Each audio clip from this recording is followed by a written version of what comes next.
প্ৰথম কথা হৈছে মই নিজে ধৰিব পৰা নাই যে মই কি বুলি প্ৰতিক্ৰিয়া আগবঢ়াম। মই নাৰী হিচাপে প্ৰতিক্ৰিয়া দিম নে মই উত্তৰ পূৰ্বাঞ্চলৰ এগৰাকী জীয়ৰী হিচাপে প্ৰতিক্ৰিয়া আগবঢ়াম, মানুহ হিচাপে প্ৰতিক্ৰিয়া দিম নে সৰ্বোপৰি এগৰাকী ভাৰতীয় হিচাপে প্ৰতিক্ৰিয়া দিম। কাৰণ ভাৰতৰ আজি যিখন ছবি বিশ্বৰ আগত আছে, বিশ্বগুৰু হিচাপে হওক, ৱৰ্ল্ডছ 6th লাৰ্জেষ্ট ইকনমি হিচাপে হওক, এনেধৰণৰ ছবি তাৰমানে ভাবিব নোৱাৰা, কল্পনাতীত তেনে এখন দেশত। আৰু তাতোকৈ দুৰ্ভাগ্যজনক কথা এইটো যে 2 মাহ ধৰি ভাৰতৰ এটা কোণ জ্বলিয়েই আছে, 2 মাহ ধৰি মণিপুৰত মানুহ মৰিয়েই আছে, মানুহক জীয়াই জ্বলাই দিয়া হৈছে, শিশু পৰ্যন্ত জীয়াই মানুহক জ্বলাই দিয়া হৈছে। তাৰ পাছতো কেন্দ্ৰৰ কোনো প্ৰতিক্ৰিয়া নাহিল, কেন্দ্ৰীয় চৰকাৰৰ ফালৰ পৰা কোনো ধৰণৰ পদক্ষেপ তেওঁলোকে গ্ৰহণ নকৰিলে। আৰু মণিপুৰৰ মুখ্যমন্ত্ৰী বীৰেন সিঙে বক্তব্য আগবঢ়াইছে এই সন্দৰ্ভত, এই ভিডিঅ'টো ভাইৰেল হোৱাৰ পাছত, সকলোৱে পোৱাৰ পাছত, যে মণিপুৰত এই ঘটনাটো প্ৰথম ঘটনা নহয়। এই 2 মাহত এই একেধৰণৰ ঘটনা 100তকৈ হেনো অধিক ঘটিছে। 100টাতকৈ অধিক হিউমেন এট্ৰচিটিজৰ কেছ থাকিব। আৰু এই ধৰণৰ কথা যে কেন্দ্ৰীয় গৃহ মন্ত্ৰালয়ে গম নাপাব, তেনেকুৱাতো হ'ব নোৱাৰে কেতিয়াও। হোম মিনিষ্ট্ৰীৰ একো দায়িত্ব নাছিলেই নেকি মণিপুৰক লৈ? এটা কথা আচলতে মৰ্মে উপলব্ধি কৰিছোঁ যে কান্ধত গামোচাখন ল'লেই যে আমি, প্ৰধানমন্ত্ৰীয়ে কান্ধত গামোচাখন ল'লে আমি উৎফুল্লিত হৈ যাওঁ। প্ৰধানমন্ত্ৰীয়ে আমাৰ উত্তৰ পূৰ্বাঞ্চলৰ জনগোষ্ঠীয় গলবস্ত্ৰসমূহ বা টুপিটো, পাগটো মাৰিলেই যে আমি ক'ব নোৱাৰা হৈ যাওঁ যে আমাৰ অষ্টলক্ষী, যি প্ৰধানমন্ত্ৰীৰ ভাষাত অষ্টলক্ষী হেনো উত্তৰ পূৰ্বাঞ্চল, জ্বলিয়েইটো আছিল 2 মাহ ধৰি। আপুনি জানো গম পোৱা নাছিল?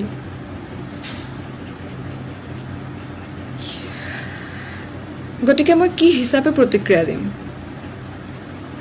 আটাইতকৈ দুৰ্ভাগ্যজনক কথা কি জানেনে?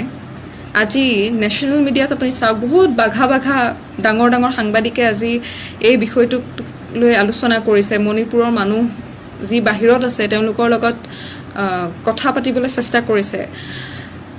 সেই সকলো তাৰমানে, মই কেৱল চৰকাৰক দোষ নিদিওঁ, আমাৰ গণতন্ত্ৰৰ চতুৰ্থ স্তম্ভ বুলি যি সাংবাদিকসকলক কয়, সাংবাদিকতাক কয়, ৰাষ্ট্ৰীয় পৰ্যায়ত মণিপুৰ 2 মাহে জ্বলি থকা কথাবোৰ কিয় এটা নেশ্যনেল ইছ্যু নহ'ল? মণিপুৰ কি ভাৰতৰ নহয়? মণিপুৰৰ সমস্যা ভাৰতৰ সমস্যা নহয়? 2গৰাকী ছোৱালী ৰাস্তাত উলংগ হৈ দৌৰাৰ পাছতহে তাৰমানে মণিপুৰৰ কাহিনীয়ে কোনোমতে ভাৰতবাসীৰ কাণ পালেগৈ। তাতকৈ দুৰ্ভাগ্যজনক কথা কি হ'ব পাৰে? আজি সেই ভিডিঅ'টো এইটোও কৈছে যে সেই ভিডিঅ'টো হেনো মে' মাহৰে ভিডিঅ', অৰ্থাৎ একেবাৰে প্ৰাৰম্ভণিৰে এই ইমান যি ঘটনা ঘটিয়ে আছে, মণিপুৰ জ্বলিয়ে আছে, একে আৰম্ভৰ হেনো ঘটনা এয়া। আৰম্ভণিতেই যদি এয়া, এই 2 মাহত তেন্তে কি ঘটনা ঘটি যোৱা নাই, যি হয়তো ভাগ্যক্ৰমেহে আমাৰ চকুৰ আগত পৰা নাই? তাতকৈ আৰু দুৰ্ভাগ্যৰ কথা কি হ'ব পাৰে? 2গৰাকী ছোৱালীৰ 2টা নগ্ন দেহে ভাৰতবাসীক জগাবলগীয়া হৈছে যে উঠা, অন্ততঃ আমাৰ হৈ এতিয়াতো কমচে কম মাত মাতা, এতিয়াতো আমালৈ সেনা পঠিওৱা আমাৰ ওচৰলৈ, এতিয়াতো আমাক কোনোবাই ৰক্ষা কৰা। কি কৰিবলৈ আমাৰ ইমান বৃহৎ সেনা যদি সময়ত প্ৰয়োগ কৰিব নোৱাৰোঁ? কি কৰিবলৈ আছে ভাৰতত আমাৰ ৰাষ্ট্ৰপতি শাসন যদি সময়ত সদুপয়োগ কৰিব নোৱাৰোঁ? কি কৰিবলৈ?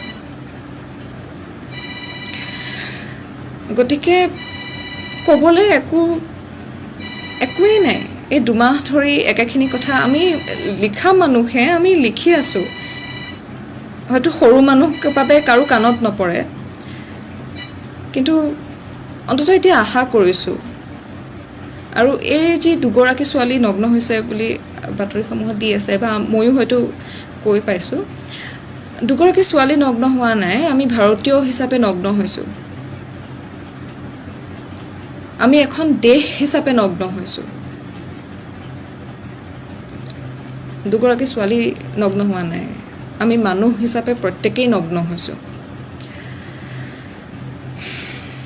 অন্ততঃ আশা কৰিম এতিয়াও যদি প্ৰধানমন্ত্ৰীৰ হৃদয়ৰ কোণত অষ্টলক্ষীৰ প্ৰতি তেওঁৰ ভাষাত অষ্টলক্ষীৰ প্ৰতি এতিয়াও যদি কিবা অকণমান হ'লেও দায়বদ্ধতা আছে, আপুনি কান্ধত গামোচা লওক নলওক, মহাশয় অনুগ্ৰহ কৰি মণিপুৰলৈ আহক বা আপোনাৰ সেনা পঠিয়াওক প্লিজ।